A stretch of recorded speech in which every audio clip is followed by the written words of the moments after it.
اللہ کے نبی حضرت محمد صلی اللہ علیہ وسلم، جنہیں اللہ نے رحمت للعالمین بنا کر بھیجا، جن کی سچائی، امانت داری اور نرم مزاجی کی گواہی لوگ اعلان نبوت سے پہلے بھی دیتے تھے، لیکن جب حضور پاک نے توحید کا پیغام سنانا شروع کیا اور باطل کے نظام کو للکارا، تو مکہ کے وہی لوگ اور وہی سرداران جو کبھی محمد صلی اللہ علیہ وسلم کی تعریف و توصیف کرتے نہیں تھکتے تھے، وہ حضور کے سخت دشمن بن گئے۔ انہوں نے آپ صلی اللہ علیہ وسلم کو طرح طرح کی تکلیفیں پہنچائی، سازشیں کی اور اسلام کو اپنی مکاری اور چال بازیوں سے نقصان پہنچانے کی ہر ممکن کوشش کی۔ انہی اسلام دشمنوں میں ایک نام ام جمیل کا ہے۔ ام جمیل کا اصل نام عروہ بنت حرب تھا۔ وہ قریش کے ایک طاقتور اور معزز قبیلے بنو ہاشم سے تعلق رکھتی تھی۔ اس کا باپ حرب بن امیہ مکہ کے بڑے سرداروں میں سے تھا۔ ام جمیل ابو سفیان کی بہن تھی اور اس کے آنکھوں میں تھوڑا سا ٹیڑھا پن تھا، اس لیے لوگ اسے اورا بھی کہتے تھے۔ ام جمیل کی شادی ابو لہب سے ہوئی تھی، جو رشتے میں نبی کریم صلی اللہ علیہ وسلم کا چچا تھا اور مکہ کے امیر ترین لوگوں میں سے ایک تھا۔ ابو لہب نے خوب دولت کمائی تھی اور اس کی دولت نے ام جمیل کو بہت فخر اور عیش و آرام دیا تھا، اور ام جمیل نے مکہ میں اپنے مقام کو بلند کرنے کے لیے اس دولت کا خوب استعمال کیا۔ لہذا دولت، طاقت اور نسب تینوں معاملے میں ام جمیل بہت اونچے مقام پر تھی۔ ام جمیل جوانی میں نہایت ہی متکبر تھی۔ چونکہ وہ ایک رئیس گھرانے کی بیٹی تھی، اس لیے اس کے اندر دوسروں کو حقیر سمجھنے کی فطرت تھی اور مزاج میں غرور بچپن سے ہی جھلکتا تھا۔ چونکہ وہ اعلیٰ خاندان سے تعلق رکھتی تھی، اس لیے اسے زبان، قبیلہ کی روایت اور آداب کی تربیت دی گئی۔ ام جمیل کی ایک خاص پہچان اس کی تیز زبان بھی تھی، جس سے وہ دوسروں کی عزت اچھالنا اور افواہیں پھیلانے میں خوب ماہر تھی۔ پھر ایک دن مکہ میں ایک ایسا واقعہ پیش آیا جس سے سب کچھ بدلنے والا تھا، یعنی اسلام کا آغاز۔ حضرت محمد صلی اللہ علیہ وسلم نے اعلان کیا کہ وہ اللہ کے پیغمبر ہیں اور ان پر جو دین و شریعت نازل ہوئی ہے صرف اسی میں ہدایت ہے۔ ام جمیل نے جب یہ خبر سنی تو وہ بوکھلا اٹھی۔ وہ محمد صلی اللہ علیہ وسلم کے حسب و نسب کو بہت اچھے سے جانتی تھی۔ حضور پاک صلی اللہ علیہ وسلم بنو ہاشم سے تھے، جو بنو امیہ سے بھی زیادہ معزز اور عزت دار خاندان تھا۔ لیکن ام جمیل کے لیے مسئلہ یہ تھا کہ اگر محمد صلی اللہ علیہ وسلم کے لائے ہوئے دین پر لوگ چلنے لگیں تو عرب کی حکمرانی بدل جائے گی اور قریش کے بڑے بڑے سردار اور ان کے قبیلے اسلام اور محمد صلی اللہ علیہ وسلم کے آگے گھٹنے ٹیک دیں گے، جس سے ام جمیل اور اس کے خاندان کی عزت اور غرور ملیہ میٹ ہو جائے گی۔ لہٰذا اس نے حضرت محمد صلی اللہ علیہ وسلم کو اپنے مرتبے کے لیے ایک خطرہ سمجھا۔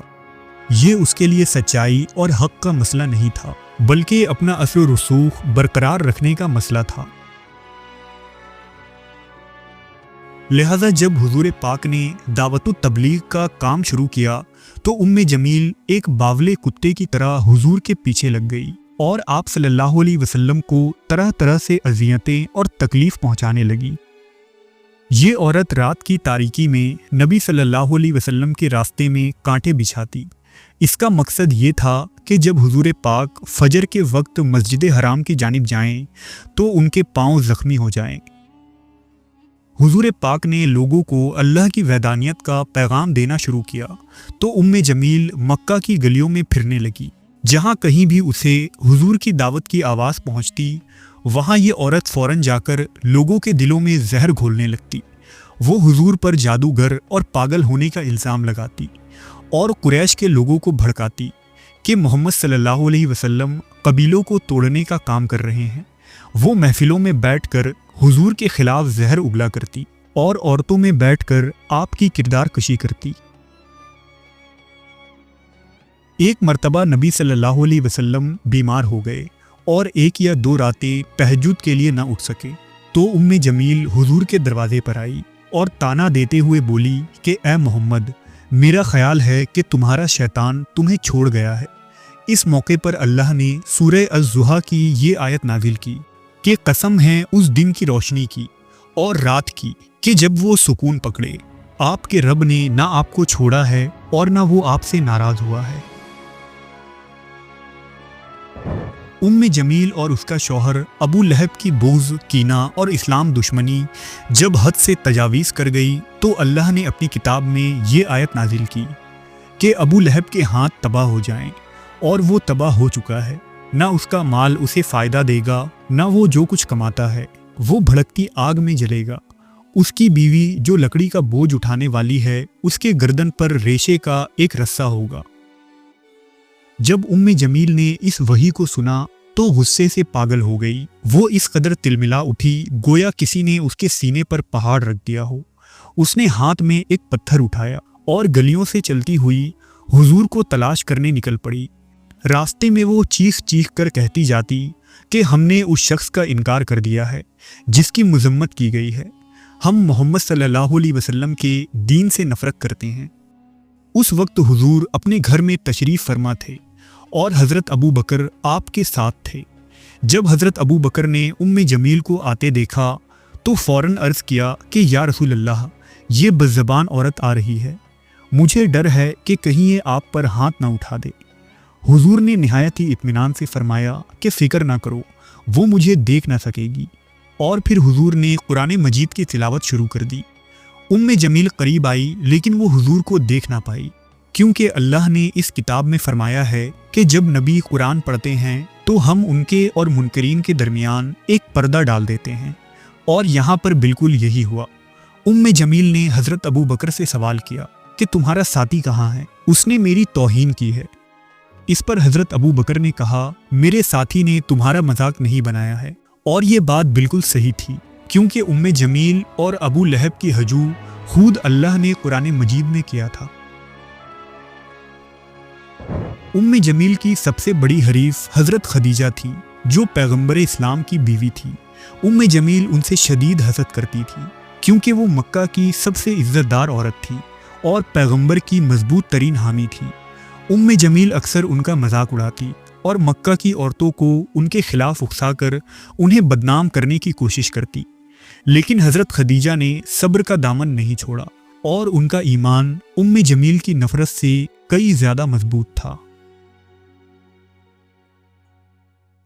جمیل نے حضور صلی اللہ علیہ وسلم کو ذلیل کرنے کے لیے اور مسلمانوں میں خوف پیدا کر کے اسلام کو روکنے کی ہر ممکن کوشش کی۔ اس کی زہر آلود باتیں مکہ کی گلیوں اور گھروں کے صحنوں اور خانہ کعبہ میں گونجتی تھی۔ وہ صرف ایک دشمن نہیں تھی بلکہ خوف کی علامت بن چکی تھی۔ جمیل اور ابو لہب نے ہر آخری کوشش کر کے اسلام کو روکنا چاہا، لیکن اللہ کی طاقت و حق سب پر بھاری تھا۔ جمیل اور ابو لہب نے مسلمانوں پر بہت ظلم کیے، لیکن ان کی نفرت اور ظلم کے باوجود اسلام کا پھیلاؤ روکنا ناممکن تھا۔ تاریخ میں درج ہے کہ جمیل اور اس کا شوہر عبرت کی موت مرے۔ کہتے ہیں کہ جمیل ایندھن کے گھٹے کی لکڑیاں جب اٹھا کر اپنے گھر لا رہی تھی تو اس کی رسی اس کے گلے میں پھنس گئی اور اس کا سانس رک گیا، اس طرح اس کا دم نکل گیا۔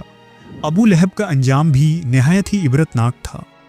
جنگ بدر کے کچھ دن بعد ابو لہب پر ایک عجیب بیماری حملہ آور ہوا جس میں اس کے پورے جسم پر پھوڑے نکل آئے۔ ابو لہب کا پورا جسم گلنے لگا، پیپ بہنے لگے اور اس کا پورا خاندان اس سے دور ہونے لگا، یہاں تک کہ 3 دن تک اس کی لاش گھر میں پڑی رہی اور کسی نے دفن کرنے کی ہمت تک نہیں کی، کیونکہ بیماری کے خوف سے سب بھاگ گئے۔ آخر کار قریش کے کچھ غلاموں کو پیسے دے کر ابو لہب کی لاش کو لکڑیوں سے گھسیٹا گیا اور مکہ سے باہر لے جا کر ایک گڈھے میں پھینک دیا گیا۔ جمیل اور اس کے شوہر کا وہی انجام ہوا جو اللہ نے ارشاد فرمایا تھا، یعنی اس کے گردن میں موچ کی رسیاں ڈال کر اسے جہنم میں پھینکا گیا۔ جو عورت اپنے قیمتی ہار پر فخر کیا کرتی تھی کہ وہ اس قیمتی ہار کو بیچ کر محمد صلی اللہ علیہ وسلم کی مخالفت میں لگا دے گی، اللہ نے اس کے اسی گردن میں ٹوک ڈال دیا جس سے شیطان بھی پناہ مانگتا ہو۔ یہ واقعہ قیامت تک آنے والے ان تمام لوگوں کے لیے ایک سبق ہے جو حق کے آگے تکبر کرتے ہیں، ظلم کرتے ہیں اور اللہ کے بھیجے ہوئے راستے کی مخالفت کرتے ہیں۔ دنیا کی طاقت و حیثیت اللہ کی پکڑ کے آگے کوئی حیثیت نہیں رکھتی۔